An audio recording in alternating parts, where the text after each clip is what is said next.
I always like to get David Price's take on things. I think he's actually a pretty underrated boxing analyst, David Price. That's not to say he's always right. Of course he isn't. Nobody's always right. Everybody gets things wrong when it comes to boxing. At the end of the day, you're trying to predict the future. You're making a guess in terms of how you think a fight is going to go. An educated guess maybe, but it's a guess nonetheless. And you got a 50-50 chance of getting it right or getting it wrong. So you could get someone who knows nothing about boxing whatsoever, and they could get a prediction right.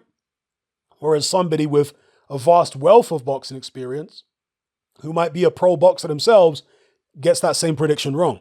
Does it mean that the pro boxer knows far less because he got the prediction wrong than the random member of the public who got it right? No, everybody's got a 50-50 chance to get a prediction right, even if you know nothing about the sport, okay?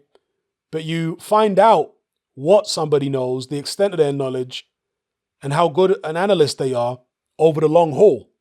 And over the long haul, I've found David Price to be a pretty good boxing analyst, and I like his breakdowns. Now, in this video here, this interview with Seconds Out, he is predicting that Joyce is not only going to beat Daniel Dubois, but he's actually going to stop him. I find this very interesting because, as I've said in countless videos before, Joyce to me is an anomaly. He's an optical illusion. I still don't, whenever I watch Joyce fight, my brains are scrambled. I just don't understand how somebody so slow, so rudimentary, so novice-y can be so successful. I don't understand how it works because he's beaten quality fighters, especially in the amateurs and in the World Series of Boxing. This guy beat Hrgović. You can watch that fight on YouTube. He beat Hrgović. You know, with Hrgović, you can see the talent. You can see the technique. Much faster than Joyce. How on earth did Joyce beat him? I mean, I've watched the fight and I still can't get my head around it. Joyce is just so upright, so seemingly easy to hit, so slow, but he's able to land, bizarrely. And he's able to, he gets hit, but he also evades a lot of his opponent's best power shots. He does block some and uses his feet to get out of the way. So, you know, he's just one of them kind of fighters who is far more successful than he looks like he should be. A bizarre anomaly, you know, a real, I can't use the F word, but you know what I'm talking about, a mind puzzle. That's what Joyce is. Because when you look at Joyce on paper, with all the experience and the quality of opposition, amateur, World Series of Boxing, and pro, you can fully understand why people are picking Joyce. Because when you compare Daniel Dubois' record, amateur and pro, it doesn't stack up to Joyce's record at all. It's not even close. But when you see the two guys in the ring, Dubois looks a lot more impressive. He's better coordinated. His punches are cleaner. He's more conventional. His knockouts generally are more impressive. Just seems to have better balance and sharper. Don't get it twisted. Daniel Dubois is not particularly fast. He's very Bruno-esque to me. He's far more like Frank Bruno than Anthony Joshua ever was. I never really got all the AJ Bruno comparisons. But Dubois Bruno, yes, I definitely see it. He's not exactly like Frank Bruno, but he's quite similar in terms of his stance, his style, his approach, quite similar to Bruno. So he's not a fast heavyweight by any means, but when you compare him to Joyce, he's like Speedy Gonzalez. Joyce is one of the slowest heavyweights you'll ever see in terms of his hand speed. His foot speed is fast when he decides to get up on his toes. For a man of that size, Joyce has got real quick feet. Surprisingly quick feet. But the hand speed is painfully slow, very upright, looks very easy to hit, and he has been stopped early. He was stopped early in the amateurs by Sergey Kuzmin. I think he was stopped inside a minute by Sergey Kuzmin. I've seen that fight. Joe Joyce wasn't out cold or anything or totally out of it. His eyes looked fairly clear.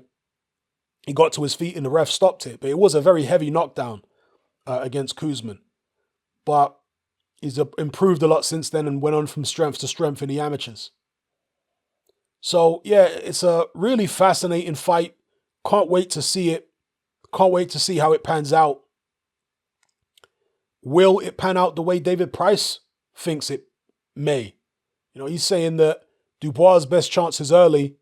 If he doesn't get Joyce out there early, he's in danger of getting stopped himself.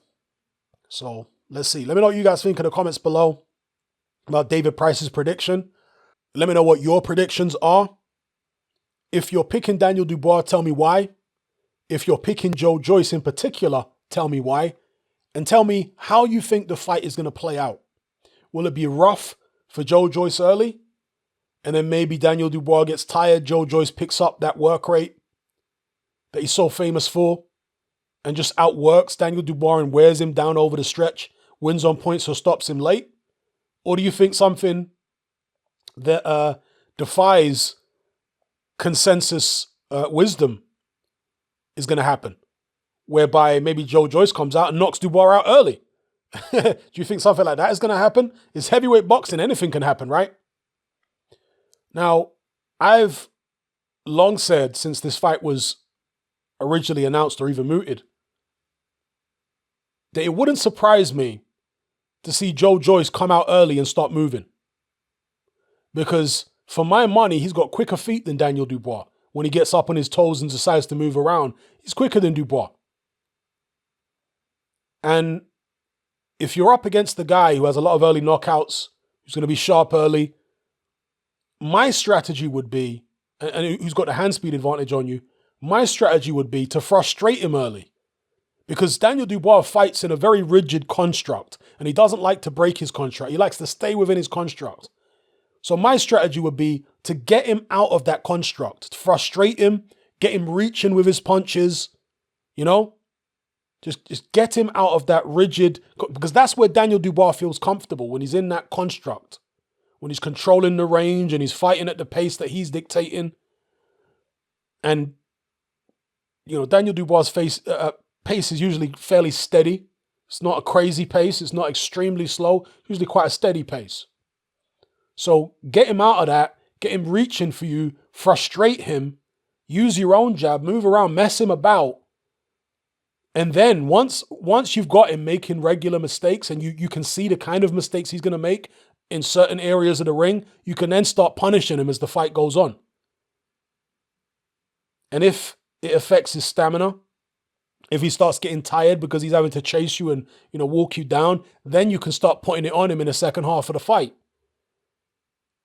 I would just be concerned early on with Joe Joyce standing in front of Dubois or trying to pressure Dubois early on. I'd be concerned by that because of the fact that Dubois appears to have the heavier hands. Although, you know, I do think Joe Joyce varies the power on his shots, because Bryant Jennings said that Joyce hits very hard.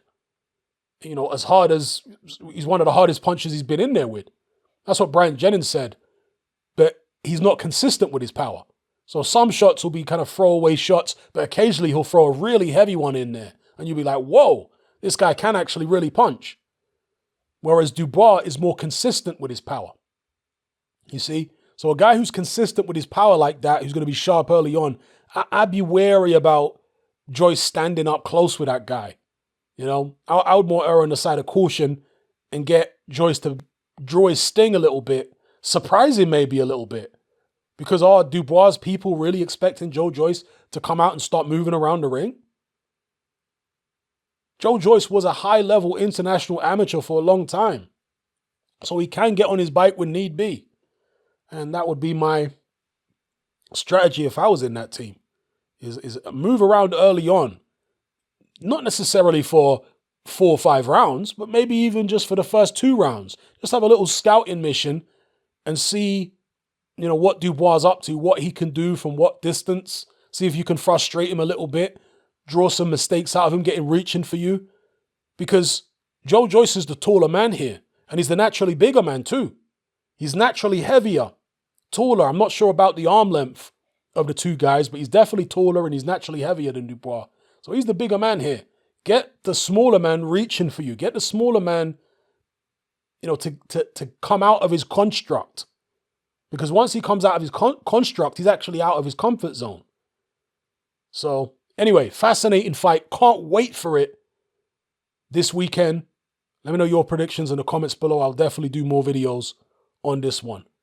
All right, I'm out. If you'd like to access all my boxing content advert-free and enjoy the convenience of listening via a podcast app with the option to download in high-quality MP3, then consider joining me on Patreon. In addition to the aforementioned perks, you'll also gain access to exclusive weekly live stream Q&A sessions and hangouts, as well as uncensored, no-holds-barred uploads, which are too blue for YouTube. This includes my popular Confessions of a Nightclub Bouncer series. Just head on over to my Patreon page and select the tier called Hatman Boxing Extra. There's no contract, there's no commitment, it's only £2.50 a month, and you can cancel at any time. So come and join our community of hardcore boxing enthusiasts by signing up with me here on Patreon today.